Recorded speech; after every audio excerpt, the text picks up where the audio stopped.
एक कहानी है। कहानी काल्पनिक है पर ज्ञान से भरी हुई है। एक लड़का था जिसका नाम राजू था। कुछ 14-16 साल की आयु रही होगी। अब उसे अचानक से कुछ समझ नहीं आ रहा था। उसे लग रहा था जैसे उसे कुछ भ्रम हो गया है, जैसे नींद में सोया था और अचानक जागा तो लगा कि कहीं किसी और लोक में पहुंच गया है, किसी और जगह पे पहुंच गया है। उस जगह पे थोड़ा आगे गया तो देखा कि एक कोई इंसान अजीब से कपड़े पहने हुए कुछ लिख रहे थे। तो उसने पूछा उनसे, भाई साहब आप कौन हो? तो उन्होंने बताया, मैं चित्रगुप्त हूँ। तो उसने बोला, चित्रगुप्त? और ये क्या है, ये कैसा नाम है, और ये मैं कहाँ हूँ? तो चित्रगुप्त ने कहा, भाई तुम्हारी यात्रा पूरी हो चुकी है और अब तुम अपने घर वापस लौटे हो। तो लड़के ने कहा, यात्रा पूरी हो चुकी है, इसका क्या मतलब है? थोड़ी देर पहले तो मेरे आसपास मेरे घर वाले, मेरे परिवार वाले थे। हाँ भाई, देखो तुम यहाँ पे आए नहीं हो, बुलाए गए हो। तुम्हारी यात्रा पृथ्वीलोक पर पूरी हो चुकी है, अब तुम वापस आए हो। तो लड़के ने कहा, अरे भाई ये कैसी ज़बरदस्ती है? हाँ लेकिन यहाँ कुछ अजीब सा लग रहा है, अच्छा लग रहा है, मौसम अच्छा है, दिल में कुछ अजीब सी खुशी हो रही है। पर आप बताओ, आप क्या करते हो यहाँ पर? तो चित्रगुप्त ने कहा, मैं यहाँ पे अकाउंट संभालता हूँ। तो आप जो अभी अभी थोड़ी देर पहले आपने जो भी एंड मोमेंट पे जो भी ट्रांजैक्शन किए हैं कर्मों के, उनका हिसाब किताब लगा के बैलेंस शीट बना रहा हूँ। तो लड़के ने कहा, अच्छा यहाँ भी बैलेंस शीट बनती है, अच्छी बात है, लेकिन मेरे घर वालों को मैं नहीं मिल सकता हूँ? तो चित्रगुप्त ने बोला, हाँ हाँ, 12 दिन तक आपको छूट है, आप उनको देख सकते हो, सुन सकते हो, पर आप कुछ उनसे बातें नहीं कर सकते हो, आप कुछ बोल नहीं सकते हो। अगर आपको अभी भी ट्रांजिट आगे मिल सकता है आप चाहो तो, और अगर नहीं चाहो तो 12 दिन के बाद, जैसा आप चाहो। लड़के ने कहा, अरे भाई अजीब नियम है यहाँ के मैनेजर कौन है? तो चित्रगुप्त ने कहा, हाँ हमारे मैनेजर साहब वहाँ पे अपने शेषनाग की शैया पे सोए हुए हैं, तो आप जाके उनसे मिलिए। तो उनका नाम क्या है? उनका नाम है नारायण या विष्णु। अब जो भी पुकारे आप उनके जाकर मिल लीजिए और आपके सारे सवालों के जवाब मिल जाएंगे। लड़का गया आगे, द्वारपाल से इजाज़त मांगते हुए प्रवेश किया अंदर, और फिर मिला नारायण से, विष्णु से। पूछा, आप जो भी हो, पता चला है कि आप ही मैनेजर हो और आप ही सब मैनेज करते हो, तो मुझे यहाँ पे ज़बरदस्ती बुलाया गया है।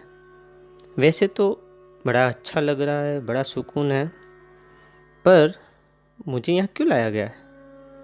तो उन्होंने बोला, अरे भाई तुम तो वापस आए हो, अपने घर लौटे हो। अच्छा ये मेरा घर है? हाँ, तो यहीं से तो तुम गए थे, यहीं पे वापस आए हो? अच्छा, ये बात तो मैंने सोची ही नहीं। लड़के ने बोला, तो मैनेजर जी मुझे एक बार देख के आने दो कि मेरे घर वाले क्या कर रहे हैं। तो उन्होंने कहा, ठीक है देख के आओ। लड़का गया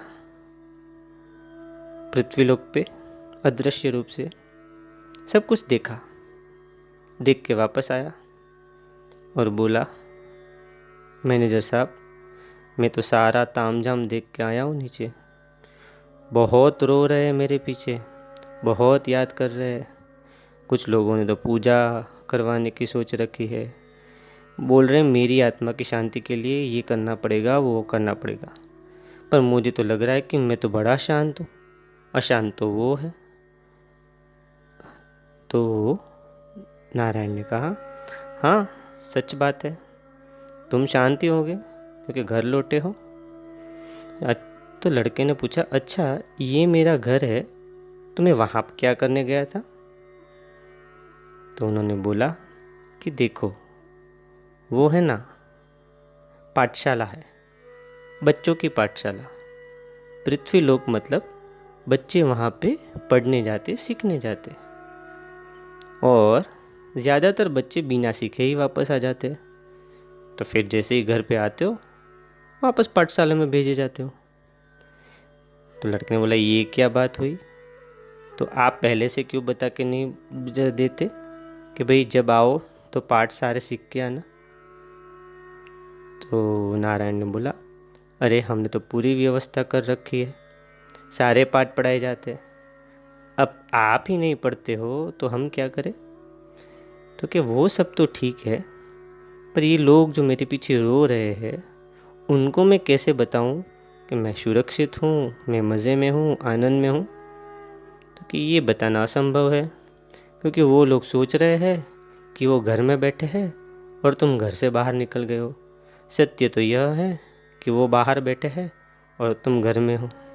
अब ये बात समझानी बड़ी मुश्किल है, कोशिश करोगे तो भी नहीं समझ जाओगे।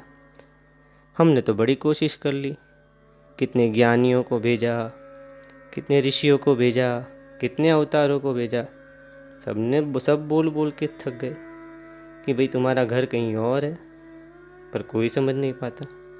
उनको तो अपना वो जो क्लासरूम है वहीं चिपक कर बैठ गए। ठीक है, कोई बात नहीं, आएंगे, मिलेंगे, फिर वापस पाठशाला में भेज देंगे। लड़का तो हंसने लगा।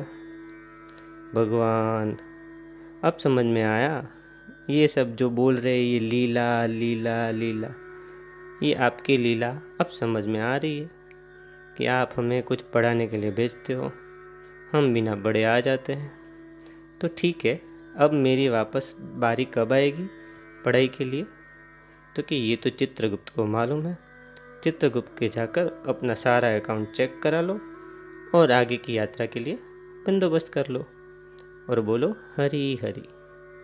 लड़के ने बोल दिया हरी हरी, और इस तरह से ये कथा समाप्त होती है और लड़के की आगे की यात्रा हंसी खुशी शुरू हो जाती है। हरि ओम।